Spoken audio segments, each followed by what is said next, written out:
सस्ता gold visa Bharat को पड़ेगा महंगा। सस्ता गोल्ड वीजा भारत को पड़ेगा महंगा।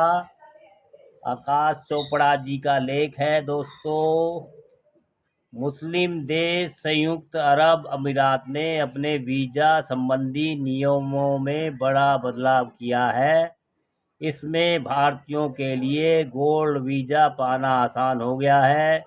यूएई सरकार ने नामांकन आधारित एक नए प्रकार का गोल्ड वीजा शुरू किया है। भारत के लिहाज से सबसे बड़ी चिंता है कि टैलेंट और पैसे का जाना। जब पढ़े लिखे समझदार प्रोफेशनल यूएई जैसे देशों में बसने लगेंगे तो भारत की रीढ़ मजबूत करने वाले लोग देश से दूर हो जाएंगे। इसलिए कहा जा रहा है कि सस्ता गोल्डन वीजा भारत को पड़ सकता है महंगा। टैलेंट और पैसा दोनों चला जाएगा। केरल और पंजाब पहले से ही बड़े पैमाने पर पलायन झेल रहे हैं। अब जब गोल्ड वीजा इतना सस्ता हो गया है तो इन राज्यों से और ज़्यादा लोग बाहर जाने लगेंगे। इससे स्थानीय लेबर की कमी हो सकती है, जिससे खेती, छोटे कारोबार, घरेलू सेवाओं पर असर पड़ेगा। ऐसे में भारत से न सिर्फ पैसा बल्कि टैलेंट और मेहनतकश लोग भी धीरे धीरे बाहर निकल सकते हैं। दरअसल यूएई एक स्मार्ट चालाक चाल चल रहा है। यूएई खुद को न्यूयॉर्क या लंदन जैसे ग्लोबल सिटी की तरह बनाना चाहता है। यहाँ दुनिया भर से टैलेंट और निवेश आए। वह दुनिया भर के होनहार लोगों को अपने देश में बुला रहा है, खासकर टेक्नोलॉजी, हेल्थ, एजुकेशन और इनोवेशन के क्षेत्र में। जाहिर है कि भारतीय प्रोफेशनल्स और उद्यमी वहाँ नए बिजनेस शुरू करेंगे, जिससे यूएई को टैक्स और रोजगार दोनों मिलेगा। उसका मकसद है कि वह तेल पर निर्भरता कम करके एक नॉलेज बेस्ड इकोनॉमिक बने। संयुक्त अरब अमीरात सरकार ने एक नए प्रकार का गोल्डन वीजा शुरू किया है, जो नामांकन पर आधारित होगा। हालांकि इसमें कुछ शर्तें होंगी, जो कि यहाँ संपत्ति या व्यवसाय में बड़ी मात्रा में निवेश करने की वर्तमान प्रथा से अलग है। अब तक भारत से दुबई का गोल्डन वीजा पाने का एक तरीका संपत्ति में निवेश करना था, जिसका मूल्य कम से कम एईडी 2 मिलियन 4.66 करोड़ होना चाहिए, या देश में व्यापार में बड़ी राशि का निवेश करना था। लाभार्थियों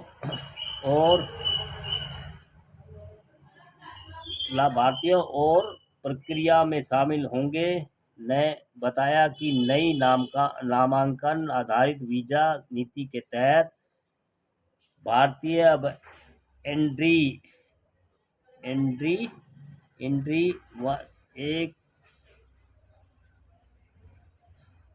एक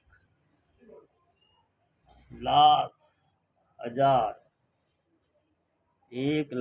लगभग 23.33 लाख 1 करोड़ 33 लगभग 23.30 लाख शुल्क लेकर आजीवन यूएई के गोल्डन वीजा का आनंद ले सकते हैं। 3 महीने में 5,000 से अधिक भारतीय इस नामांकन आधारित वीजा के लिए आवेदन करेंगे। यूएई में निवास चाहने वाले की बड़ी तादाद रही है। ऐसे में यह फैसला भारतीयों के लिए एक राहत लेकर आया है। गोल्डन वीजा हासिल करने वालों को इससे कई लाभ मिलेंगे। वह अपने परिवार के सदस्यों को यूएई ला सकते हैं, वे कर्मचारियों को नियुक्ति कर सकते हैं और यूएई में व्यापार या पेशेवर गतिविधियों में भाग ले सकते हैं। छात्रों को भी गोल्ड वीजा मिल सकता है, लेकिन इसके लिए हाई स्कूल में 95%। हाँ, 30 वाला।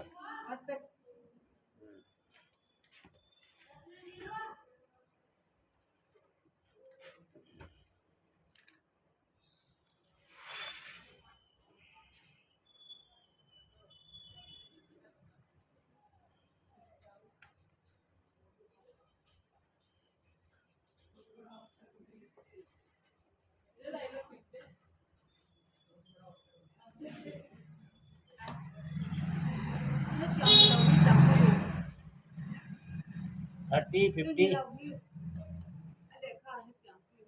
कागज।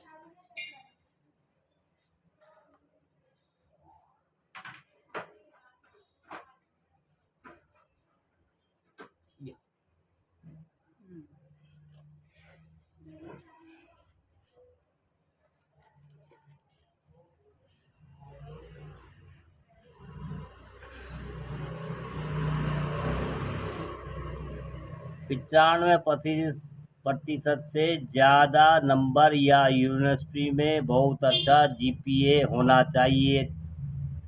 होना जरूरी था। इसके अलावा माननीय काम करने वाले लोगों को भी यह वीज़ा मिल सकता था अगर उनके पास कम से कम 5 साल का अनुभव हो या वे एईडी 2 मिलियन का योगदान दे चुके हों।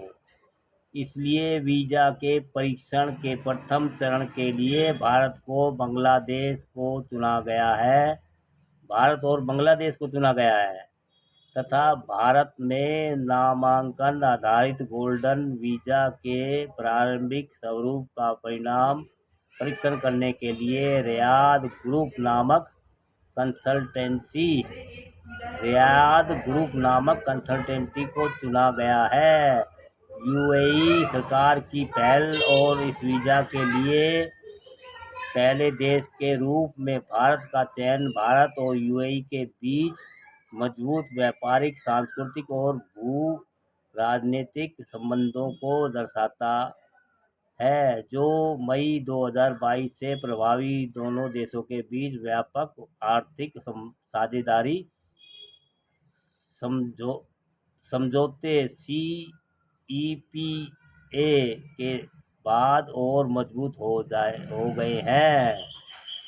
गोल्डन वीज़ा नामक प्रक्रिया यूएई और उसके व्यापक आर्थिक भागीदारी समझौते सीईपीए हस्ताक्षरकर्ता भागीदारी देशों के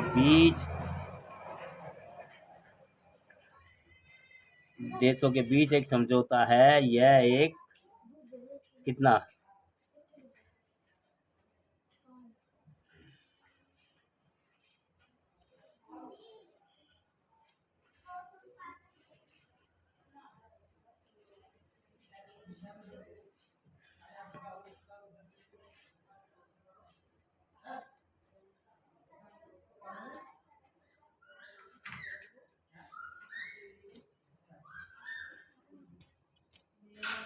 लो।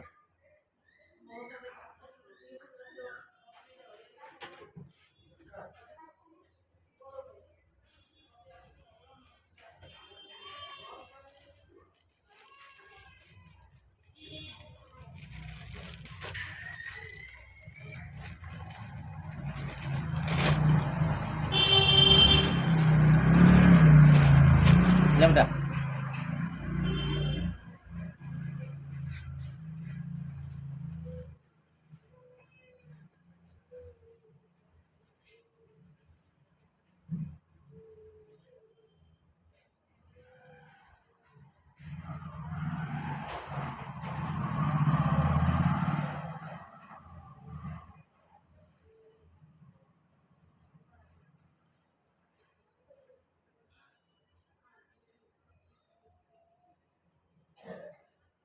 क्योंकि वीजाधारी वहाँ घर किराए पर लेंगे, खरीदेंगे और अपने बच्चों की पढ़ाई व इलाज पर खर्च करेंगे। 19 साल 2022 से 2019 से 2022 के बीच यूएई ने 1.5 से ज़्यादा गोल्डन वीज़ा जारी किए थे और 2025 में 5,000 भारतीयों के आवेदन उम्मीदें हैं। 23.3 लाख रुपए की फीस से ही अगर 5,000 भारतीय आवेदन करें तो उसे करीब 1167 करोड़ रुपए की इनकम होगी। इसके अलावा यूएई की रियल एस्टेट और उपभोक्ता बाजार में भी फायदा होगा, क्योंकि वीजा धारक वहां घर किराए पर लेंगे, खरीदेंगे, अपने बच्चों की पढ़ाई व इलाज पर खर्च करेंगे। वियतनाम पिछले कुछ वर्षों में लगातार पर्यटकों को आकर्षित करने वाला देश बनता जा रहा है। ऐसे में ग्लोबल टैलेंट और इन्वेस्टमेंट को आकर्षित करने के लिए वियतनाम ने अब एक नई कोशिश की है कि वियतनाम ने एक नया 10 वर्षीय गोल्डन वीज़ा प्रोग्राम शुरू किया है। इस वीज़ा का मुख्य उद्देश्य भारतीय नागरिकों सहित वैश्विक निवेशकों, व्यापारियों और पेशेवरों को आकर्षित करना है। यह प्रोग्राम देश में निवेश, पर्यटन और आर्थिक विकास को बढ़ावा देने के लिए डिजाइन किया गया है। वियतनाम सरकार ने इस वीज़ा योजना को लॉन्च किया, जिसमें भारतीयों को विशेष रूप से टारगेट किया गया है। वियतनाम ने भारतीयों को इस प्रोग्राम का प्रमुख लक्ष्य बताया है, क्योंकि भारत और वियतनाम के बीच व्यापार और सांस्कृतिक संबंध लगातार मजबूत हो रहे हैं। भारतीय उद्यमियों और विशेष रूप से तकनीकी और स्टार्टअप क्षेत्र में वियतनाम की तेजी से बढ़ती अर्थव्यवस्था में निवेश के लिए उत्साहित है। अब गोल्डन वीजा पाना बच्चों का खेल सा बन चुका है। यह दिखने में तो एक शानदारी लाइफ चेंजिंग ऑफ लगता है, लेकिन यही शुरू होता है भारत के लिए खतरे की घंटी।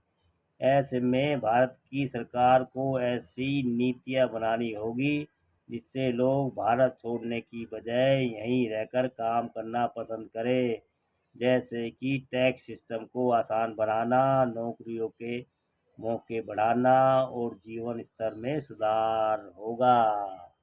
अच्छा लेख है भैया। यूएई ने अच्छा कोशिश की है कि, और वियतनाम ने भी अच्छी कोशिश की है कि भाई दूसरे पैसा दे और दूसरे लोगों के टैलेंटेड लोग हैं, मेहनतकश लोग हैं, वो हमारे देश में आए बचे। लेकिन भारत में इसका उल्टा है, क्योंकि भारत में जो मेहनतकश लोग हैं उनको काम धंधा रोजगार मिलता नहीं है। यहाँ पे तो जातिवाद है, एक विशेष जाति के लोग जिनके पास कोई अनुभव, कोई जानकारी, कोई शिक्षा या कोई उद्देश्य नहीं है, खाली एक ही उद्देश्य है कि हम सबसे ऊपर रहेंगे और बाकी लोग कितने ही एक्सपीरियंस होल्डर हो या कितने मेहनती हो लोग, उनको वो तुच्छ समझ के वहाँ तक पहुँचने नहीं देंगे। हर शिक्षा संस्था में, हर जगह, हर मतलब ये कि जहाँ मेहनत का लोग से काम लिया जाता है उतना उसका रिफंड वापस नहीं मिलता। लोग भगेंगे दोस्तों, जिनको जहाँ सुविधा मिलेगी वहीं जाएगा। फिर यहाँ पे भैया रोज़ कथा कीर्तन चलते रहेंगे और भाई ये बाबा लोग नए नए चमत्कार दिखाते रहेंगे। बाहर के देशों में ऐसा नहीं है। बाहर के देश में लोगों को टैलेंट, जो काम कर सकता है, जो मेहनती आदमी है, जिसको किसी चीज़ में महारत है, उसकी वहाँ पे वैल्यू कदर है। लेकिन भारत में ऐसा नहीं है। भारत में टैलेंट की कोई वैल्यू वदर कदर नहीं है। यहाँ पे तो घोर जातिवाद है और यहाँ पे तो भैया एक जाति विशेष का ही डंका बज रहा है। अभी कथा के मामले में यादव कथा सुना रहे थे, और उसमें क्या है, यहाँ के जो ब्राह्मण जो अपने आप को सबसे उच्च वर्ग में कहते हैं, है तो कुछ नहीं है, तो भीख मांगने वाले हैं, पर लोग कहते हैं हम सबसे ऊंचे हैं। तो कथा सुनाने का उन्हीं का काम है। जब से संविधान लागू हुआ तो सबको अधिकार तो मिल गए, पर लेकिन उनकी मानसिकता आज भी नहीं बदली है। तो उन्होंने उनको मारा पीटा, उनके बाल काट दिए। और किसी लेडीज़ ने, त्योहारन कोई लेडीज़ है श्वेता, पता नहीं नाम तो 100% श्योर नहीं है, पर कह रहे कि उसके मूत्र का छिड़काव करके उनको शुद्ध किया गया। तो भाई यहाँ तो ऐसा पाखंडवाद है, तो दूसरे देश तो भैया कहाँ तक रोकोगे आप। जिनके पास पैसा नहीं है तो वो मजदूरी जाके करेंगे उधर, क्योंकि यहाँ पे मजदूरों को मजदूरी भी नहीं मिल रही है, तो क्या करेंगे भाई, लोग भगेंगे। लेख अच्छा लिखा है, पर लेकिन ये है कि भारत के लिए ये आगे भविष्य में नुकसानदायक भी हो सकता है, क्योंकि हमारी जनसंख्या ज़्यादा तो है, पर जब टैलेंटेड लोग लोग नहीं रहेंगे भारत में, इधर उधर चले जाएंगे, तो यहाँ तो भाई वे वो कथा कीर्तन वाले बचेंगे, या नशेड़ी गंजेड़ी बंगेड़ी बचेंगे। तो भैया देश का बेड़ा गर्क होना तय ही है दोस्तों। अच्छा लेख है दोस्तों। और भैया ये आकाश चोपड़ा जी ने लिखा है, सस्ता गोल्डन वीज़ा भारत को पड़ेगा महंगा। सही लिखा है दोस्तों। अगर आपको अच्छा लगे तो हमारे वीडियो को लाइक और कमेंट शेयर भी करते रहिए दोस्तों, हौसला भी बढ़ाते रहिए।